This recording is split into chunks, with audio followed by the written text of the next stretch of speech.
In 1791, a French army officer named Louis Veuvet was institutionalized after a sudden, violent episode. When questioned, he had no memory of the incident, or several months of his life. Over the next few years, Veuvet's doctors recorded something astonishing. He would shift into entirely different personalities, each with their own name, mannerisms, even handwriting.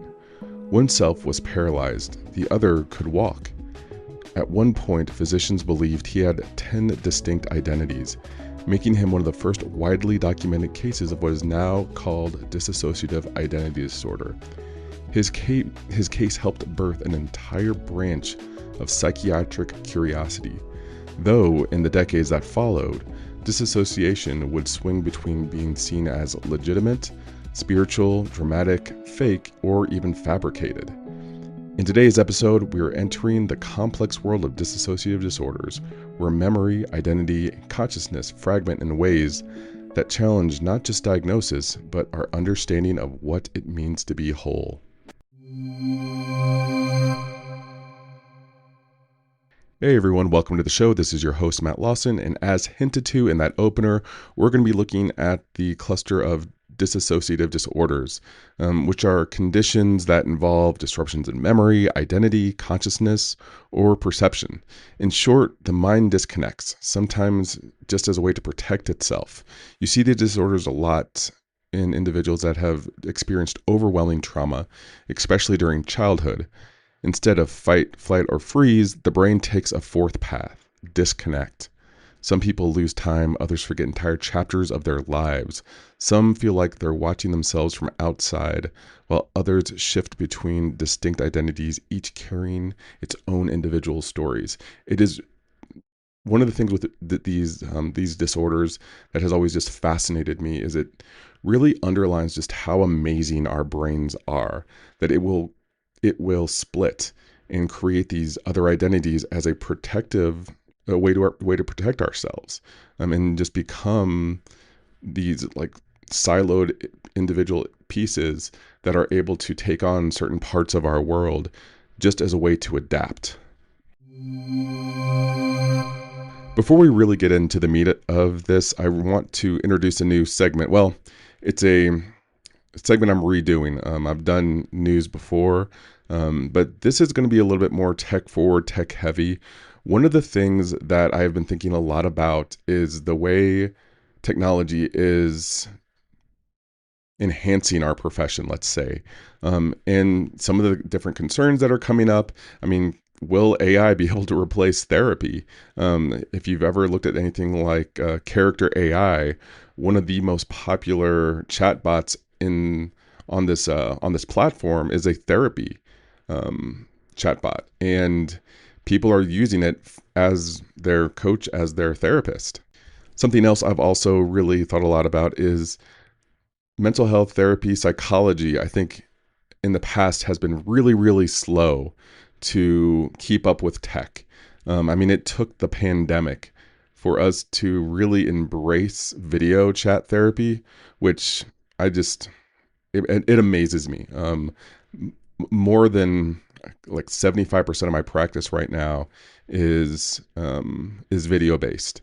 I see very few people in person, and living in Colorado, like you can imagine in the winter times, I can support individuals where the path to getting out of their house is completely closed.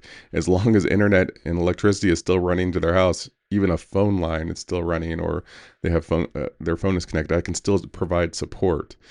And to think that, we as a profession, we're really slow on the uptake of video chat, because people just felt it was just so impersonal, and people weren't in the room, and you couldn't really provide therapy properly. I think it was a bit of a disservice, and I think we missed out on supporting a lot of individuals because of that for a very long time. So one of the things I want to do with this segment, this redone segment, is really talk about tech and how tech is transforming our field, how it's enhancing our ability to do our jobs, and just some of the things we should be watching out for. Social media really took a lot of people off guard when people started having issues with watching too much social media or engaging too much with social media. Video games were the same way. I remember I used to give talks to other practices just about how to work with somebody that has, and I'm putting this in quotes that you can't see, video game addiction. And it's just something that, it wasn't really talked about in school other than a quick, like, yeah, people can really get into video games. I think one of my classes showed like Quest to World First, I think it's called. It was all about World of Warcraft and people, giving up their lives in order to play this video game. But, I'm really hoping that this segment can start us thinking about how tech is impacting our world, the different things that are coming up, are going to be coming up potentially because of the way technology is going. So let's take a quick look. I'm going to call this the Tech Forward segment.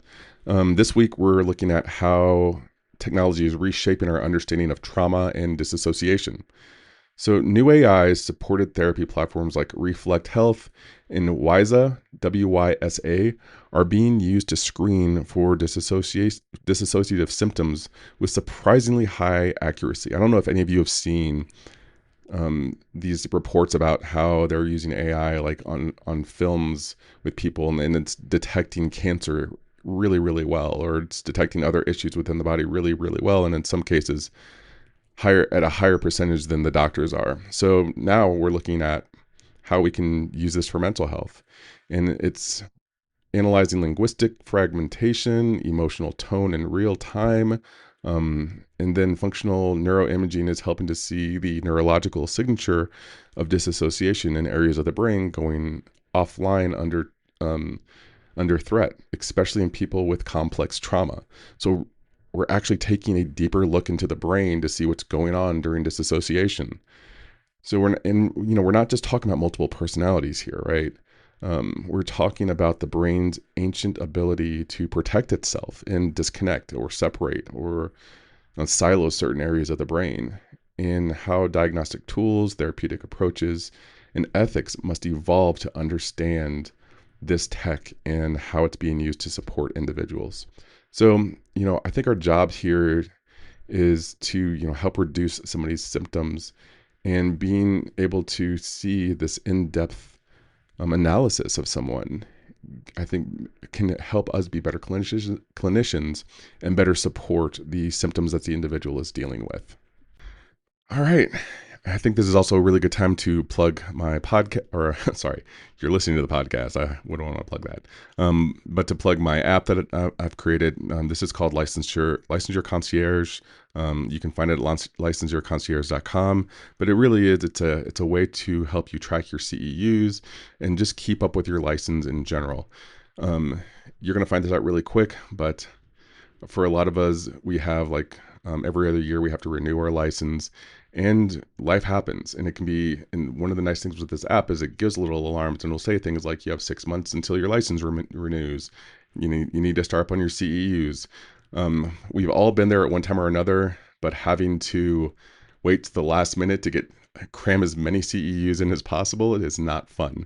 I've done it more than once, and I'm going to tell you, giving yourself a month to do all the CEUs for your license, it's not fun. And honestly, what's the point when you think about, actually learning about your profession or keeping up in your profession? So this app helps people keep up with that. And I hope it's something you can go take a look at. I'll make sure I put the link in the show notes. Feel free to pop on over there, and at minimum, just make an account. All right, let's get into the DSM-5 and the dissociative disorders. First up, DID, Dissociative Identity Disorder. This one is disruptions of identity across two or more distinct personality states. Gaps in memories also exist here. Behaviors change. Thoughts and emotions are different across these different personality types. It's often linked to early childhood and prolonged trauma. Must be involuntary and cause clinically significant distress. That is one of the things that you're really looking toward is, and this is one of the things that gives this disorder a really bad name, is people they'll make it up sometimes. And it's something you really want to be able to look for. The tech that I just mentioned before sounds like it's actually going to make it easier to really see if that's actually what's going on there. Next up, we have dissociative amnesia. This is the inability to recall important personal information, usually around trauma, stress, or stress. It's not due to just ordinary forgetting. So this is beyond just forgetting things, right? This is like chunks of memory that are missing, pieces of time that are just missing. It may include things like a fugue state, um, things like sudden travel, identity confusion. So, and keep in mind, if there's no travel component, it's not fugue state. Fugue state's really interesting. It there is like people will, and I'm sure you study this in your classes, but people will just get in a car and start driving and get pulled over or something by a police officer for speeding, and they will have no idea where they are, why they're in their car, why they decided to drive to this place. Can you just imagine how frightening that must be for somebody, to all of a sudden gain consciousness in a car in the middle of nowhere and not have any idea why you're there? Next up, we have depersonalization, derealization disorder. Persistent feelings of being detached from the self, depersonalization or surroundings, derealization. Reality testing remains intact, often described as I feel like I'm in a dream or I don't feel real. Um, when I did a lot of work with eating disorders, I would hear this a lot of the times. This feeling of like I'm in a dream. Um, this is oftentimes confused with panic disorder, psychosis, and substance use. So those are some of the things that we'll be ruling out. All right, let's get into the study stack to help you remember some of this information. So, study stack tip for dissociative disorder, you want to think split, blank, float. This is a three-part framework, and will help you remember and distinguish between the three primary dissociative disorders on the exam. So split, blank, float. So let me explain this a bit. First up, split. Dissociative Identity Disorder, DID. So with this, you're thinking multiple identity states, memory gaps, and loss of time. Diagnostic anchors are disruption of identity plus recurrent amnesia plus significant distress. Let me give you an example case of this. This is just a short blurb, but a client comes into therapy reporting frequent episodes of losing time. She finds unfamiliar clothes in her closet and emails she doesn't remember writing. Her partner reports changes in voice, demeanor, even handedness. So switching from right-handedness to left-handedness. She doesn't use substances, and neurological tests are clean. So there's some rule out there, like you're ruling out substance use, right? Always look for identity shifts and memory gaps. Mood swings alone don't necessarily equal DID. This is about compartmentalized experiences, not just instability. I've actually known people, I've had friends that have DID, and I've experienced a moment where they shift into one of their personalities and their voice would change. They would act like a little kid, really out of nowhere. Or well, nowhere for me, but for them, something was triggering, right? But you do like their entire demeanor would just change, and you would see it, and it you can imagine again like how unsettling it is for them to kind of shift into a personality that's like, where am I? What's going on? Next up, we have blank. This is dissociative amnesia. Sudden loss of autobiographical memory related to trauma or stress. Diagnostic anchor here is going to be the inability to recall important personal information. So again, more than just forgetting, your entire blank pieces of your memory are gone. So an example case would be, after witnessing a violent assault, a man cannot remember anything from the hour before or after the event. He functions normally otherwise, but avoids talking about the incident and appears confused when others bring it up. No sign of substance use, head injury, or psychosis. So, can you imagine, like, your brain experiences something so traumatic, in order to protect, it just blocks out pieces of this. Again, you see this with kids that experience childhood trauma as well, right? Where there's entire chunks of their childhood that they do not remember. So if there's any traveling component with this, the that's like dissociative fugue. A subtype of this diagnosis looks for sudden onset, selective amnesia, around the trauma, and preserved functioning outside of memory lapse. Last one, float. Depersonalization, derealization disorder. So with here, I want you thinking feelings of detachment from the self, depersonalization, or surroundings, derealization. Diagnostic anchor, persistent or recurrent experiences of detachment while reality testing remains intact. The example case for this, a graduate student under high stress reports feeling like she's watching herself, her life from a distance. She says, "It's like I'm floating above my body, but I know it's not real. I'm not going crazy. I just can't feel like myself." Exam tip here, reality testing is the key. These clients know something feels off. It's not hallucination nor psychosis. This is not a break from reality, it's a buffer. All right, so that is my split blank float memory tip that you can use hopefully to help you get these on the test. All right, how about some questions that you might see on like the NCE? First up, a client describes periods where they find items in their home they don't remember buying. Their spouse reports drastic changes in behavior and speech, and the client reports losing time. What's the most likely diagnosis? Is this going to be borderline personality disorder, dissociative identity disorder, cyclothemic disorder, or PTSD? Answer here is going to be B, identity disruption plus amnesia plus time loss equals dissociative identity disorder. Next up, a client reports feeling like they are watching their life from outside their body during times of stress. They know it's happening but feel they can't stop it. They deny hallucinations or delusions.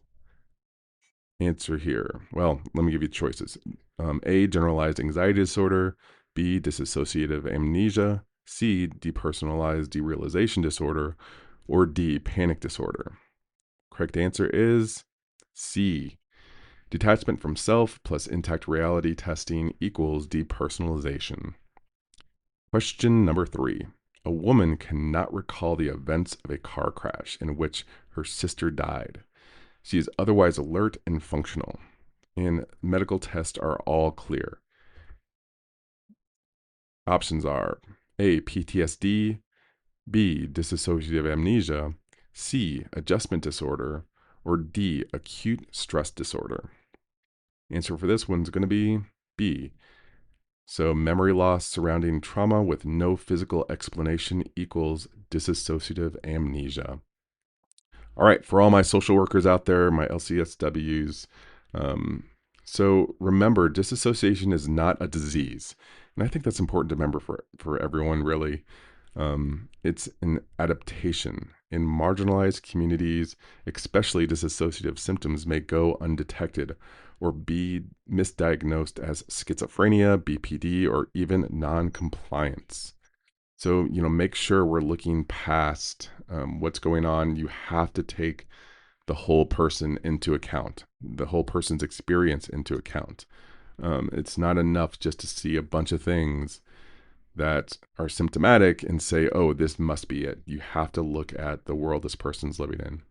So the use of a person and environment lens, what is the symptom protecting the client from? What systems failed to protect them from the splitting where the splitting began? How do you build a safety? How do you build safety before asking for integration? On the ASWB exam, the right answer might not be diagnosis. It might be safety planning, grounding, or cultural assessment. All right, I have a little challenge for you. Thought I'd add this into the podcast, but for the next week, I want you to think about one myth you've heard about dissociative identity disorder and bust it. Really consider it, look into it. Why is that a myth, and not necessarily something that goes along with this disorder? Share it in a study group. Tag me on my Instagram. Love to hear from you about all this stuff. But that's going to be it for this show. Thank you so much for listening. Really hope you got a lot out of this one. And I will see you next week. Keep studying.